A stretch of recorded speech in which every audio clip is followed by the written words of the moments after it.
नमस्कार दोस्तों, स्वागत है आपके अपने चैनल पीके एजुकेशन स्टडी में। आज हम पढ़ेंगे प्राचीन इतिहास के फर्स्ट चैप्टर प्राचीन इतिहास के स्रोत। प्राचीन भारतीय इतिहास के स्रोत 50 प्रश्न, जो सबसे महत्वपूर्ण प्रश्न है, जो SSC, railway, UPSC, banking, Bihar दरोगा, बिहार पुलिस और सभी कॉम्पिटिटिव एग्जाम के लिए बेहद ज़रूरी है। तो वीडियो को अंत तक जरूर देखिए और एक भी प्रश्न मिस मत कीजिए। चलते हैं फर्स्ट नंबर प्रश्न पे। प्राचीन भारतीय इतिहास का साहित्यिक स्रोत कौन सा है? प्राचीन भारतीय इतिहास का साहित्यिक स्रोत कौन सा है? सिक्के, अभिलेख, वेद, मूर्तियाँ। इसका आंसर हो जाएगा वेद। चलते हैं अगले प्रश्न पर। वेदों की संख्या कितनी है? वेदों की संख्या कितनी है? 2, 3, 4, 5। इसका आंसर हो जाएगा 4। चलते हैं अगले प्रश्न पे। ऋग्वेद किस भाषा में लिखा गया है? ऋग्वेद किस भाषा में लिखा गया है? पाली, प्राकृत, संस्कृत, तमिल। इसका आंसर हो जाएगा संस्कृत। चलते हैं अगले प्रश्न पे। पुराणों की संख्या कितनी मानी जाती है? पुराणों की संख्या कितनी मानी जाती है? 16, 18, 20, 22। इसका आंसर हो जाएगा 18। चलते हैं अगले प्रश्न में। रामायण के रचयिता कौन थे? रामायण के रचयिता कौन थे? वेद व्यास, वाल्मीकि, कालिदास, तुलसीदास। इसका आंसर हो जाएगा वाल्मीकि। चलते हैं अगले प्रश्न पे। महाभारत के रचयिता कौन माने जाते हैं? महाभारत के रचयिता कौन माने जाते हैं? वाल्मीकि, कालिदास, वेद व्यास, पाणिनि। तो इसका आंसर हो जाएगा वेद व्यास। चलते हैं अगले प्रश्न पे। बौद्ध ग्रंथ किस भाषा में लिखे गए हैं? बौद्ध ग्रंथ किस भाषा में लिखा गया है? संस्कृति, पाली, तमिल, फारसी। तो इसका आंसर हो जाएगा पाली। चलते हैं अगले प्रश्न पे। जैन ग्रंथ आगम किस भाषा में है? जैन ग्रंथ आगम किस भाषा में है? पाली, संस्कृत, प्राकृत, अरबी। तो इसका आंसर हो जाएगा प्राकृत। चलते हैं अगले प्रश्न पे। अशोक के अभिलेख किस लिपि में है? अशोक के अभिलेख किस लिपि में है? देवनागरी, ब्राह्मी, खरोष्टी, बी और सी दोनों। तो इसका आंसर हो जाएगा बी और सी दोनों। चलते हैं अगले प्रश्न पे। अभिलेख किस माध्यम पर लिखे जाते हैं? अभिलेख किस माध्यम पर लिखे जाते हैं? पत्थर, ताम्रपत्र, स्तंभ, उपयुक्त सभी। तो इसका आंसर हो जाएगा उपयुक्त सभी। चलते हैं अगले प्रश्न पे। सिक्कों के अध्ययन को क्या कहते हैं? सिक्कों के अध्ययन को क्या कहते हैं? पुरातत्व, मुद्रा शास्त्र, अभिलेख शास्त्र, नृविज्ञान। इसका आंसर हो जाएगा मुद्रा शास्त्र। चलते हैं अगले प्रश्न पे। मोहरे किस सभ्यता से संबंधित है? मोहरे किस सभ्यता से संबंधित है? वैदिक, हड़प्पा, मौर्य, गुप्त। इसका आंसर हो जाएगा हड़प्पा। चलते हैं अगले प्रश्न पे। विदेशी यात्रियों में कौन भारत आया? विदेशी यात्रियों में भारत कौन आया था? मेगास्थनीज, हेरोडोटस, फाहियान, उपयुक्त सभी। इसका आंसर हो जाएगा उपयुक्त सभी। चलते हैं अगले प्रश्न पे।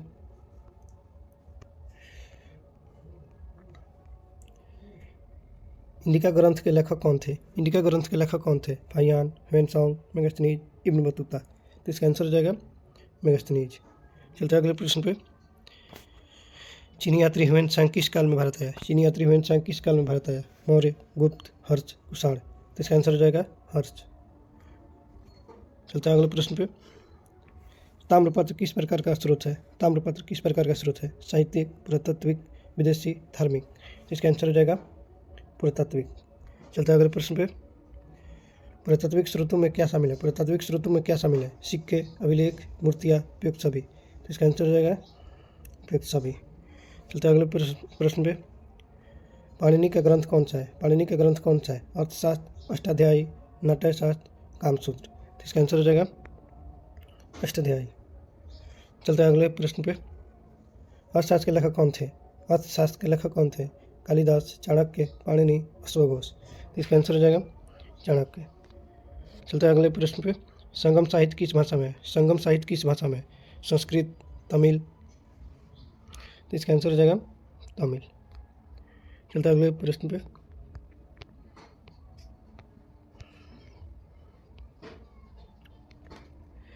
हड़प्पा सभ्यता की जानकारी का मुख्य स्रोत क्या है? हड़प्पा सभ्यता की जानकारी का मुख्य स्रोत क्या है? वेद, पुराण, उत्खनन, विदेशी ग्रंथ। तो इसका आंसर हो जाएगा उत्खनन। चलते हैं अगले प्रश्न पे। विदेशी स्रोतों में कौन शामिल नहीं है? विदेशी स्रोतों में कौन शामिल नहीं है? फाहियान, मेगास्थनीज, ह्वेनसांग, कालिदास। तो इसका आंसर हो जाएगा कालिदास। चलते हैं अगले प्रश्न पे। अभिलेखों का अध्ययन क्या कहलाता है? अभिलेखों का अध्ययन क्या कहलाता है?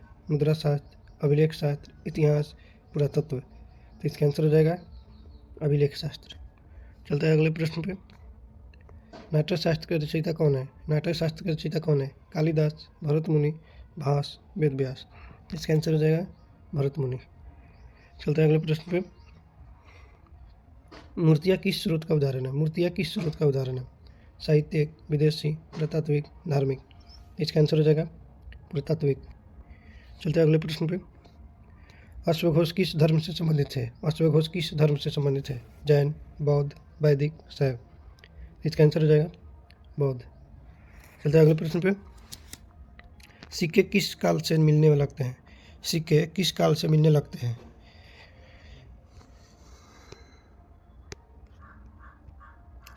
वैदिक, महाजनपद, गुप्त, हड़प्पा। तो इसका आंसर हो जाएगा महाजनपद। चलते हैं अगले प्रश्न पे। सातवाहन अभिलेख किस भाषा में है? सातवाहन अभिलेख किस भाषा में है? संस्कृत, प्राकृत, पाली, तमिल। तो इसका आंसर हो जाएगा प्राकृत। चलते हैं अगले प्रश्न पे। इतिहास का भौतिक स्रोत कौन सा है? इतिहास का भौतिक स्रोत कौन सा है? पुराण, वेद, मूर्ति, उपनिषद। तो इसका आंसर हो जाएगा मूर्ति। चलते हैं अगले प्रश्न पे। उपनिषद किसका भाग है? उपनिषद किसका भाग है? ब्राह्मण, वेद, पुराण, स्मृति। इसका आंसर हो जाएगा वेद। चलते हैं अगले प्रश्न पे। विदेशी स्रोतों से क्या जानकारी मिलती है? विदेशी स्रोतों से क्या जानकारी मिलती है? सामाजिक, आर्थिक, राजनीतिक, उपयुक्त सभी। इसका आंसर हो जाएगा उपयुक्त सभी। चलते हैं अगले प्रश्न पे। हेरोडोटस किस देश का निवासी था? हेरोडोटस किस देश का निवासी था? चीन, यूनान, रोम, अरब। चीन, यूनान, रोम, अरब। इसका आंसर हो जाएगा यूनान। चलते हैं अगले प्रश्न पे। कालिदास किस काल के कवि थे? कालिदास किस काल के कवि थे? मौर्य, गुप्त, कुषाण। इसका आंसर हो जाएगा गुप्त। चलते हैं अगले प्रश्न पे।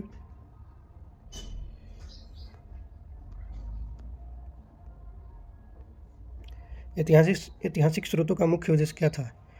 ऐतिहासिक स्रोतों का मुख्य उद्देश्य क्या है? मनोरंजन, शिक्षा, अतीत का जानकारी, धर्म प्रचार। तो इसका आंसर हो जाएगा अतीत की जानकारी। चलते हैं अगले प्रश्न पे। हड़प्पा की लिपि कैसी है? हड़प्पा की लिपि कैसी है? ज्ञात, अपठित, अपठित, देवनागरी, ब्रह्मी। तो इसका आंसर हो जाएगा अपठित। चलते हैं अगले प्रश्न पे। बौद्ध जातक किस प्रकार का स्रोत है? बौद्ध जातक किस प्रकार का स्रोत है? विदेशी, साहित्यिक, पुरातात्विक, प्रशासनिक। इसका आंसर हो जाएगा साहित्यिक। चलते हैं अगले प्रश्न पे। स्मृतियाँ किससे संबंधित है? स्मृतियाँ किससे संबंधित है? राजनीति, समाज, धर्म, उपयुक्त सभी। इसका आंसर हो जाएगा उपयुक्त सभी। चलते हैं अगले प्रश्न पे। विदेशी यात्रियों ने भारत की किस बात का वर्णन किया? विदेशी यात्रियों ने भारत की किस बात का वर्णन किया? प्रशासन, समाज, धर्म, सभी। इसका आंसर हो जाएगा सभी। चलते हैं अगले प्रश्न पे। इतिहास लेखन में सबसे विश्वसनीय स्रोत कौन सा है? इतिहास लेखन में सबसे विश्वसनीय स्रोत कौन सा है? किंवदंती, अभिलेख, कथा, लोकगीत। इसका आंसर हो जाएगा अभिलेख। चलते हैं अगले प्रश्न पे। ह्वेनसांग ने किस विश्वविद्यालय का वर्णन किया? ह्वेनसांग ने किस विश्वविद्यालय का वर्णन किया? तक्षशिला, नालंदा, विक्रमशिला, वल्लभी। इसका आंसर हो जाएगा नालंदा। चलते हैं अगले प्रश्न पे। हड़प्पा सभ्यता का प्रमुख स्रोत क्या है? हड़प्पा सभ्यता का प्रमुख स्रोत क्या है? साहित्य, पुराण, उत्खनन, वेद। तो इसका आंसर हो जाएगा उत्खनन। चलते हैं अगले प्रश्न पे। ब्राह्मी लिपि का पढ़ना किसने संभव किया? ब्राह्मी लिपि का पढ़ना किसने संभव किया? Hiuen Tsang, James Prinsep, Megasthenes, Cunningham. तो इसका आंसर हो जाएगा जेम्स प्रिंसेप। चलते हैं अगले प्रश्न पे। सिक्के किस धातु के होते थे? सिक्के किस धातु के होते थे? सोना, चांदी, तांबा, उपयुक्त सभी। इसका आंसर हो जाएगा उपयुक्त सभी। चलते हैं अगले प्रश्न पे। इतिहास के स्रोत कितने प्रकार के होते हैं? इतिहास के स्रोत कितने प्रकार के होते हैं? 2, 3, 4, 5। इसका आंसर हो जाएगा 2। चलते हैं अगले प्रश्न पे। पुरातत्व का संबंध किससे है? पुरातत्व का संबंध किससे है? भाषा, भौतिक अवशेष, धर्म, साहित्य। तो इसका आंसर हो जाएगा भौतिक अवशेष। चलते हैं अगले प्रश्न पे। विदेशी विवरण किस श्रेणी में आते हैं? विदेशी विवरण किस श्रेणी में आते हैं? साहित्यिक, पुरातात्विक, विदेशी, धार्मिक। तो इसका आंसर हो जाएगा विदेशी। चलते हैं अगले प्रश्न पे।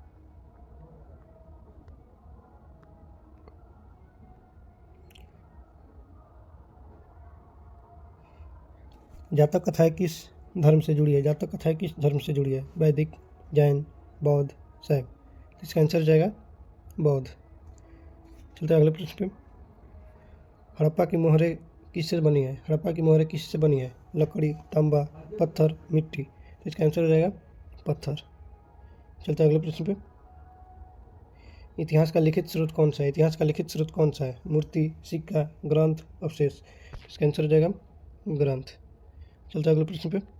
प्राचीन भारत का सबसे प्राचीन साहित्य कौन सा है? प्राचीन भारत का सबसे प्राचीन साहित्य कौन सा है? पुराण, उपनिषद, वेद, स्मृति। इसका आंसर हो जाएगा वेद। प्राचीन इतिहास का 50 प्रश्न हो गया फर्स्ट चैप्टर का। अगले क्लास में आएंगे सेकेंड चैप्टर के साथ। जय हिंद, जय भारत।